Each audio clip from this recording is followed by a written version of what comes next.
할렐루야, 김진홍 목사입니다. 한 주간 은혜 가운데 잘 지내셨습니까? 오늘은 소요리 문답 40문, 41문, 그 주제는 도덕법입니다. 도덕법에 대하여서 함께 공부하도록 하겠습니다. 먼저 기도합니다. 하나님 아버지, 이 한 시간 우리 모두 위에 지혜와 계시의 영으로 충만하게 하옵시고 하나님의 말씀을 잘 배우고 익혀서 혼란스러운 이 세상 가운데서 바른 길 걸어가도록 은혜 베풀어 주시옵소서. 예수님의 이름으로 기도하옵나이다. 아멘. 할렐루야. 오늘은 제 40문과 41문입니다. 우리가 화면을 보도록 할까요? 제 40문, 하나님께서 자기에게 복종할 규칙으로 사람에게 처음 나타내 보이신 것이 무엇입니까? 답을 함께 읽습니다. 하나님께서 자기에게 복종할 규칙으로 사람에게 처음 나타내 보이신 것은 도덕의 법칙이다. 자, 우리 사람에게 하나님이 마땅히 걸어가야 할 바른 길을 주셨다라는 것입니다. 그렇겠죠? 그럼 우리는 그 길을 걸어가야 되는데 그 길이 무엇인가? 순종해야 하는 그 길은 도덕의 법칙인 것입니다. 자, 우리 기독교는 윤리적인 종교입니다. 근데 이 말은 어떤 의미를 가진가 하면은 여러분 세상 다른 사람의 윤리보다 좀 더 우월하다라는 의미가 아니라 하나님의 절대적인 거룩 위에 우리들이 정결하게 도덕적으로 윤리적으로 살아가는 바로 그러한 우리 종교임을 우리는 알아야 하는 것입니다. 41문 이 도덕의 법칙이 어디에 간략히 포함되어 있는가? 답을 읽을까요? 이 도덕의 법칙은 십계명에 간략히 포함되었다. 이해가 되십니까?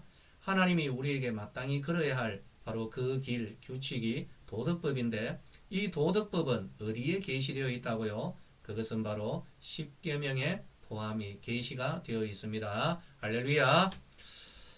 성경 말씀 마태복음 19장 17절에서 19절입니다. 우리 함께 같이 읽어볼까요? 예수께서 이르시되 어찌하여 선한 일을 내게 묻느냐? 선한 이는 오직 한 분이시니라.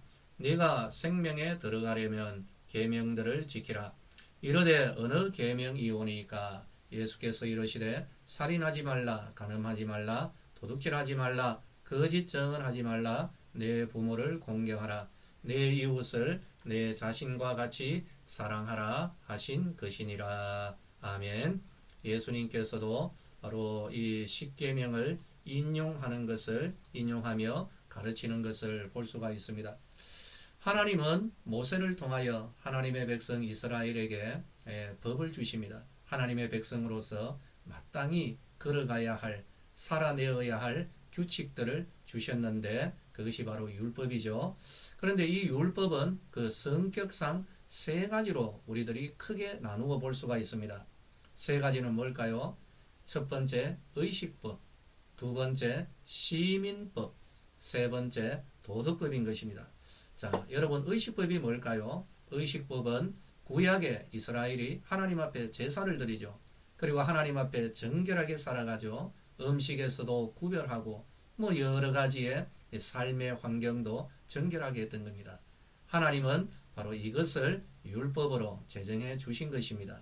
이것을 가리켜서 바로 의식법이라고 하죠. 그런데 이 의식법은 오늘날 우리들에게 더 이상 유효하지 않습니다. 왜 그럴까요? 예수 그리스도께서 이 모든 제사, 늘 드리던 이 제사였는데 단번에 예수님께서 하나님께 드려지는 영원한 제물이 되어서 바로 이제 이 제사를 성취, 완성하신 것입니다. 바로 그렇기 때문에 오늘날 우리들은 이 의식법에 더 이상 우리가 영향을 받지는 않습니다.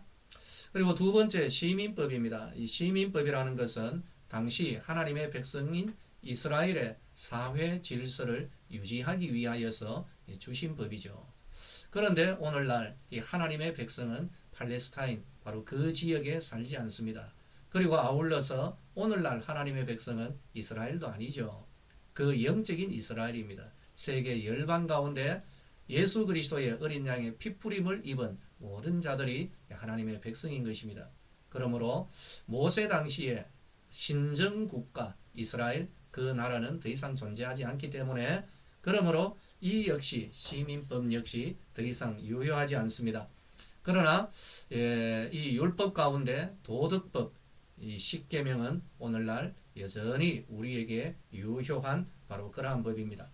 그렇다면은 이런 질문을 한번 던져볼까요? 우리 성도님들 대답하시기 바랍니다. 십계명을 지켜야 구원을 받을까요? 여러분들은 어떻게 생각하세요? 예, 맞습니다.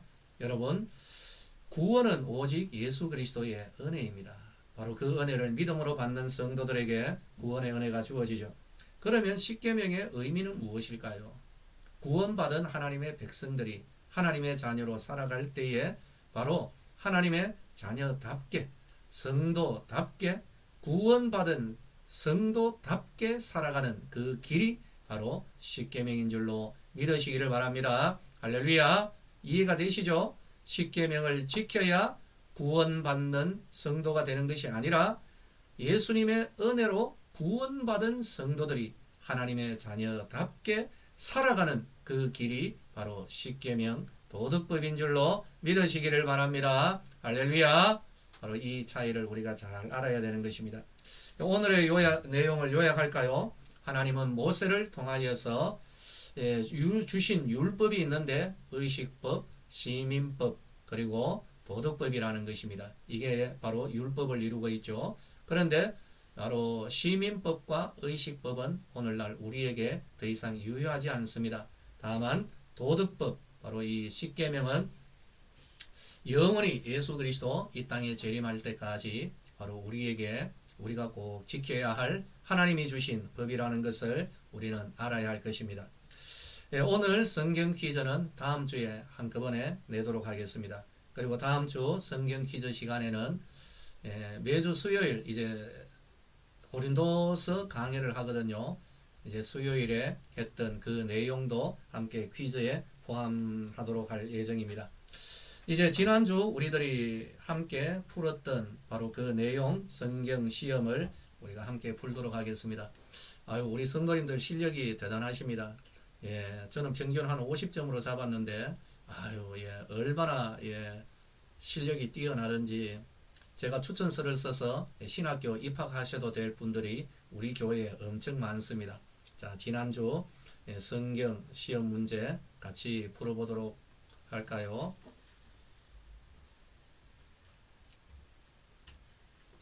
소열이 문답 시험입니다. 자, 1번 성경에 대한 내용 중 틀린 것이 무엇일까? 자, 이 성경에 대한 내용 성경은 하나님의 말씀과 사람의 말이 함께 있고 사람이 성경의 옳고 그름을 결정할 수가 있다. 2번 성경은 오류가 없는 하나님의 말씀입니다. 3번 모든 성경은 하나님의 감동으로 된 진리입니다. 4번 성경은 하나님을 영화롭게 하고 영원히 그를 즐거워할 것을 가르치는 유일한 규칙입니다. 여러분들 어떻게 생각하세요? 한번 복습을 한번 해볼까요? 성경에 대한 입장이 신학 사조에 따라서 좀 다릅니다.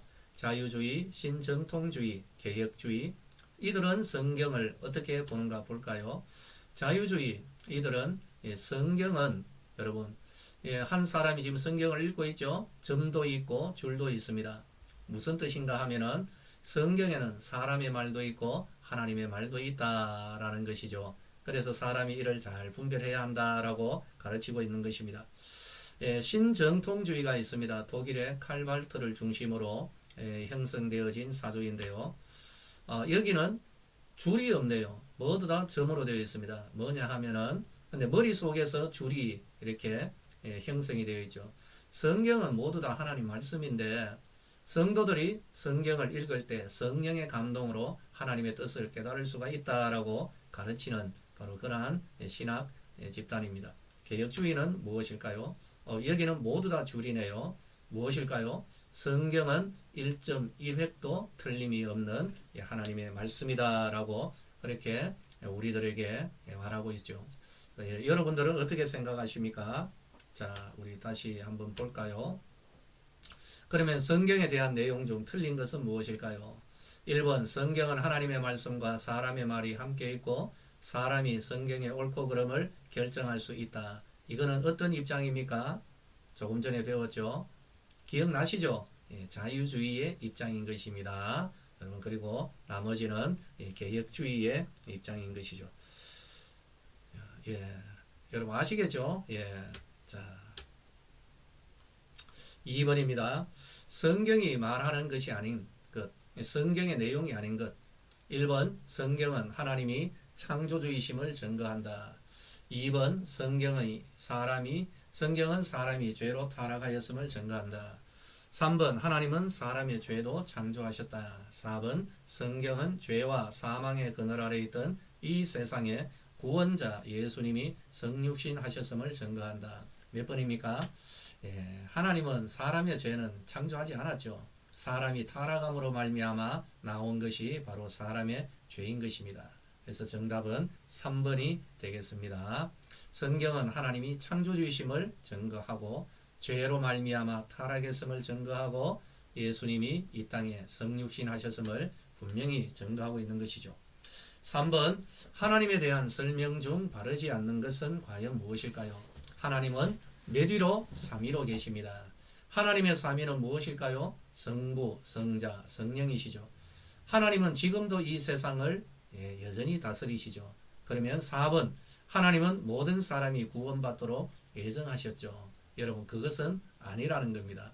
모든 사람이 구원받도록 예정하신 것은 아니고 모든 사람들이 죄와 사망의 그늘 아래에 있을 때 하나님이 그 가운데 하나님의 뜻으로 일부를 선택하신 것입니다. 그러므로 4번이 답이 될 것입니다. 자, 4번 창조 때에는 성부 하나님으로 나타나시고 그리고 이 땅에 오셔서 구원 사역을 하실 때는 성자 하나님으로 나타나시고 또 구원 사역을 성취하시고 교회를 세우실 때에는 성령 하나님으로 나타나셨다라고 하는 이단의 주장은 무엇일까요? 기억을 한번 더듬어 보시기를 바랍니다. 우리 한국 초기 부흥사 목사님들이 좀 신학적 입장이 좀 혼란스러웠습니다. 그때 가르쳤던 내용인데요. 예를 들어 볼까요? 이들이 어떻게 가르쳤나 하면은 한 사람이 있습니다. 이 사람이 집에서는 아버지가 되고 직장에서는 회사원이 되고 교회에서는 집사가 된다라는 거죠. 바로 이러한 주장과도 같은 것입니다. 그러나 성경에서는 뭐라고 말합니까? 예수님이 세례를 받을 때 바로 그 세례 현장에 성부 하나님이 말씀하셨고 성령 하나님이 비둘기처럼 성자 예수님께 임하셨습니다. 그래서 하나님은 성부, 성자, 성령 그렇게 함께 그렇게 계시고 삼위로 계시고 그러나 바로 이 성부, 성자, 성령 하나님은 똑같이 하나님이시다라는 것입니다. 그런데 이렇게 가르치는 것 집에서는 아버지요, 직장에서는 과장님이시요, 그리고 교회에서는 집사님이시다. 이처럼 바로 창조 때는 성부 하나님, 이 땅에 오셨을 때는 성자 하나님, 그리고 교회를 세울 때는 성령 하나님 이렇게 나타났다라고 하는 것은 이단의 주장입니다. 그 이단은 바로 양태론인 것입니다. 이번에 양자론은 무엇일까요? 원래 예수님이 하나님 아들이 아닌데 하나님 앞에 순종해서 아들이 되었다라는 것이죠. 이 말이 그럴듯한 것 같습니다만은 이단들이 참 즐겨 사용하는 그런 이단의 주장입니다. 여호와의 증인이나 또 많은 이단들이 바로 이렇게 말하죠. 그리스도의 영이 나에게 머물렀다, 임하였다. 그래서 내가 재림의 수다라고 말합니다. 바로 이러한 것이 양자론이죠. 삼위일체론, 이것은 문제와는 상관이 없습니다. 양부론도 전혀 상관이 없고 그냥 제가 만든 말입니다. 답은 1번 양태론입니다. 이 양태론은 이단의 삼위일체 교리와는 완전히 동떨어진 그러한 내용입니다. 5번 하나님께서 사람의 구원 계획을 실행하시는 두 가지 방법, 하나님의 예정을 실행하시는 두 가지 방법이 있다고 했습니다. 창조와 심판, 심판과 구원, 구원과 창조, 창조와 섭리. 뭘까요? 맞습니다. 창조와 섭리이죠. 창조와 섭리입니다. 하나님은 뜻을 가졌습니다. 그런데 그 뜻은 계획을 세우시죠. 근데 하나님의 계획은 두 가지가 있다고 했죠. 작정과 예정. 작정은 세상 모든 것, 우주 만물에 대한 계획이고, 예정은 우리 구원에 대한 계획인 것입니다. 바로 이 구원은 선택과 유기, 하나님의 택함과 그냥 놓아둠이 있다고 했죠. 자, 그러면 예정을 볼까요? 하나님의 예정. 이 예정은 창조와 섭리. 하나님의 예정을 설계도라고 생각한다면 창조는 무엇인가? 집을 만드는 것이고, 섭리는 만들어 놓은 그 집을 관리하는 것입니다. 바로 이것으로 하나님의 예정을 창조와 섭리로 하나님은 자신의 그 예정을 이루어 가시는 것입니다. 아시겠죠? 6번 원죄와 관련이 없는 내용은 무엇인가? 1번 아담이 지은 첫 범죄입니다. 2번 근본적인 의를 상실하게 만든 죄입니다. 3번 우리들이 스스로 지은 죄입니다. 4번 모든 사람을 전적으로 부패하게 만든 죄입니다. 1번과 2번, 4번은 원죄에 대한 설명입니다. 3번은 어디에 대한 설명일까요? 그렇습니다. 자범죄, 우리들이 지은 죄를 자범죄라고 하죠. 그래서 원죄와는 관련이 없습니다. 3번입니다. 자, 이제 7번. 죄에 대한 아래의 설명 중 틀린 것은 무엇인가? 불행한 삶으로 인도한다. 그렇죠? 하나님으로부터 멀어지게 만든다. 여러분, 죄 지으면 멀어지게 되어 있습니다. 우리 사람들 사이에도 마찬가지죠. 3번, 또 다른 죄를 짓도록 합니다. 이게 죄의 속성이죠. 그러면 답은 4번이 되겠죠. 용서하시는 하나님이 계시기에 마음대로 죄를 지어도 된다. 그렇지는 않습니다. 하나님께서 우리에게 죄와 싸우되 피 흘리기까지 싸우라 라고 말씀을 하고 계시는 것이죠. 답은 4번이 됩니다. 8번을 볼까요? 우리의 구원을 위하여 하나님이 행하신 일이 아닌 것은 예수님을 구원자로 보내셨습니다. 보내셨죠. 예수님이 십자가에서 고통받지 않도록 하셨습니다. 그렇지는 않습니다. 예수님께서 그 십자가에서 얼마나 큰 고통을 겪었습니까? 예수님은 십자가에서 큰 고통을 겪었죠. 답은 2번이죠. 3번 예수님에게 우리의 죄를 다 넘기셨습니다. 그렇죠. 예수님께서 구약의 짐승의 제물처럼 그 죄를 다 뒤집어쓰고 생명을 드린 것입니다. 예수님이 십자가에서 죽도록 하셨습니다. 답은 2번이 되겠습니다. 9번 그리스도의 삼중직은 예수님께서 이 땅에 오셔서 메시아로서 구원자로 사역을 하셨는데 바로 이 사역의 그 내용을 볼 때 예수님의 그 직의 세 가지 직이 있더라라고 했죠. 첫 번째는 뭡니까? 예수님을 보니까 예수님은 선지자이시다. 또 예수님은 우리를 위하여 영원한 제사를 드리신 영원한 제사장이시다. 그리고 또 뭘까요? 예수님은 우리를 영원히 다스리시는 왕이시다. 그래서 3번 선지자요, 제사장이요, 왕으로 사역을 하셨기 때문에 바로 그리스도의 삼중직 세 가지의 직이다라고 말하고 있는 것입니다. 기억나시죠? 마지막 10번입니다. 예수님의 높아지심과 관련이 있는 것은 예수님은 비하, 낮아지심이 있고 높아지심이 있습니다.